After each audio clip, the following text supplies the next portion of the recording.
One waterway, 20% of the world's oil supply, closed for more than 3 months. And now, a deal that could change everything, if it holds. Welcome to Global Pulse, your deep dive briefing on the stories shaping our world.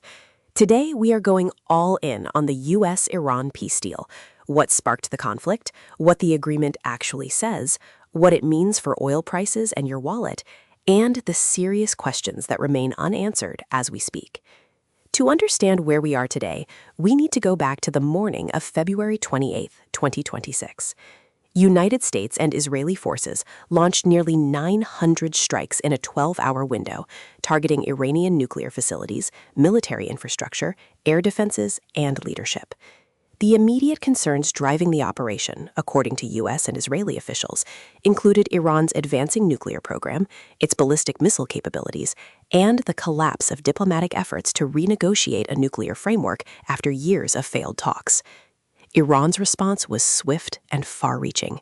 It launched retaliatory missile and drone strikes against U.S. military bases, embassies, and oil infrastructure throughout the region, and it closed the Strait of Hormuz. That decision sent shockwaves across the global economy almost instantly. The Strait of Hormuz is the single most critical choke point in world energy. During peacetime, approximately 20% of global petroleum and 27% of all globally traded oil flows through that narrow corridor. China and India alone received 44% of the crude oil exported through that route in 2025. When Iran shut it down, global oil prices surged above $100 a barrel, inflation spiked, and supply chains across manufacturing, food production, and transport came under severe strain. The conflict disrupted global travel and trade, halted flights across the Middle East, and forced shipping companies to reroute cargo thousands of miles to avoid the area entirely. For more than 3 months, the world watched and waited. Brent crude, which had been trading around $70 to $80 a barrel before the war, surged well past $100, hitting its peak in early April. U.S. gas prices climbed above $4 a gallon, the highest level since 2022.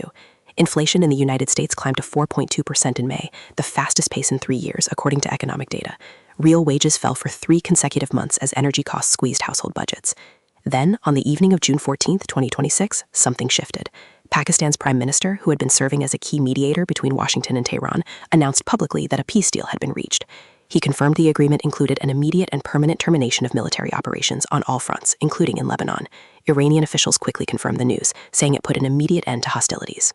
The formal signing ceremony was then set for June 19th in Switzerland at the Bergenstock Resort near Lucerne, a location jointly proposed by the mediating nations of Pakistan and Qatar.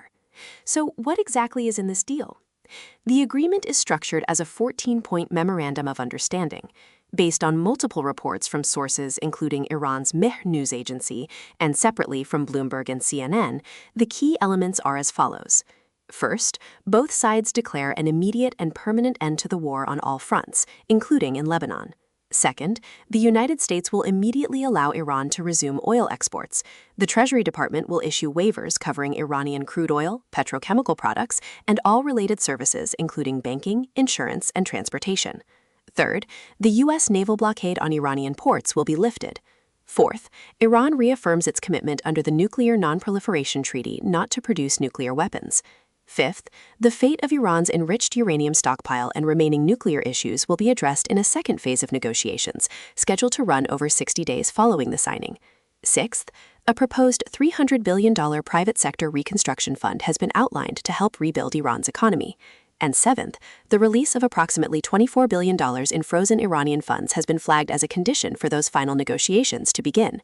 However, and this is critical, the White House has not officially released the text of the agreement. The official spokesperson for the White House publicly stated that a version of the document obtained by CNN does not reflect the language of the actual memorandum. Several key questions remain genuinely unresolved. The nuclear enrichment question is central. The United States has pushed for a halt of 20 years, while Iran has reportedly resisted going beyond 10. The deal does not explicitly prohibit enrichment, instead maintaining what is described as a status quo position until final terms are negotiated. Iran's missile program is reportedly excluded from these negotiations entirely, and the full schedule for sanctions relief is described only as something to be agreed upon as part of a final agreement. It is not yet concrete. The G7 nations, meeting at their summit in Evian-les-Bains, France on June 17th, rallied behind the agreement. In a joint statement, G7 leaders called it a historic opportunity to prevent Iran from acquiring a nuclear weapon and to tackle threats related to its regional and ballistic activities. NATO's Secretary General also welcomed the deal, saying the restoration of free passage through the Strait of Hormuz would be a massive step forward. The G7 also endorsed efforts led by France and the United Kingdom to restore maritime security in the strait and facilitate the resumption of commercial shipping. Now, here is the part that really matters for the global economy. What happens next in the Strait of Hormuz? Markets responded immediately and dramatically. Oil prices fell nearly 13% in the days surrounding the announcement, dropping to 3-month lows. Brent crude fell below $80 a barrel. But analysts and maritime experts are urging caution about how quickly the real-world supply picture will normalize. Mine clearance is the first and most significant obstacle. During the conflict, Iran laid mines throughout the strait. Maritime security sources estimate that mine clearance operations using conventional minesweepers and underwater drones could take between 40 and 50 days. The United States has separately said a full and comprehensive sweep could take up to 6 months. Until that process is verified, many insurance underwriters and shipping companies will remain hesitant. War risk insurance premiums for Hormuz transits surged to between 1% and 5% of hull value during the conflict, roughly 20 to 25 times pre-conflict rates, and those costs are slow to come down even after physical dangers diminish. Approximately 600 ships, including around 250 oil and liquefied natural gas tankers, are currently stranded in the Arabian Gulf waiting to depart. The first tankers carrying Iranian crude did begin moving through the strait in the days following the deal announcement, a positive early signal, but analysts note that the initial surge of vessels clearing the area is a one-time event, not evidence of restored normal trade flows. Full energy flow recovery is not expected until late 2026 at the earliest, and one analyst noted it may take many months beyond that for global oil inventories to recover to pre-war levels. For consumers, the picture is similarly cautious. Fuel prices have already begun falling from wartime peaks, but U.S. gas prices remain roughly $1 per gallon above where they were a year ago. Food prices tell a more complex story. During the conflict, high energy prices pushed up demand for vegetable and palm oils as biofuel alternatives. Lettuce prices rose more than 16% in May. Ground beef was up roughly 12% compared to the same period last year.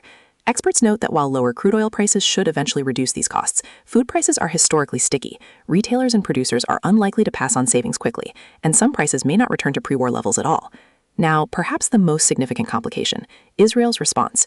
Israeli officials publicly rejected key clauses of the deal, specifically any requirement for Israeli forces to withdraw from territory seized in Lebanon.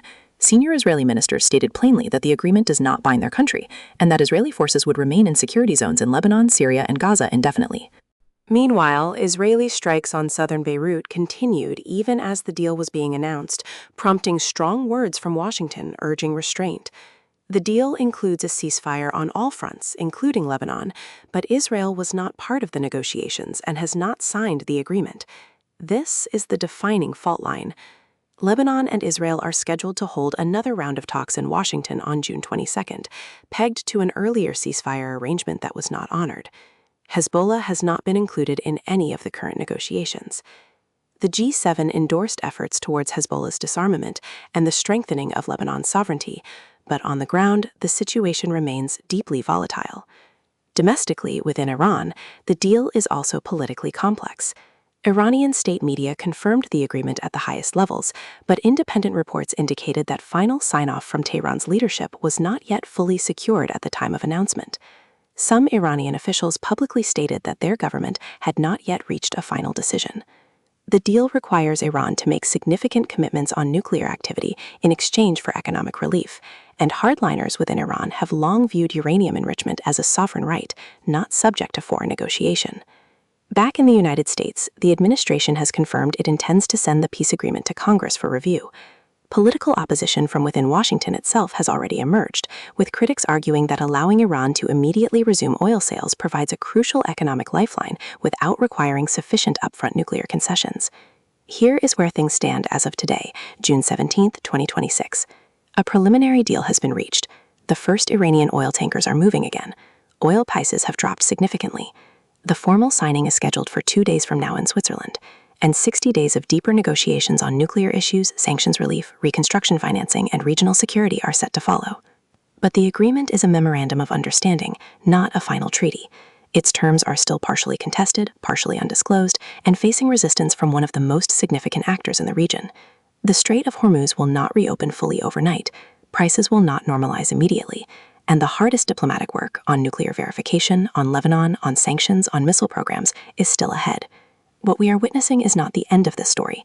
It is the beginning of a new and critical chapter. The framework is in place.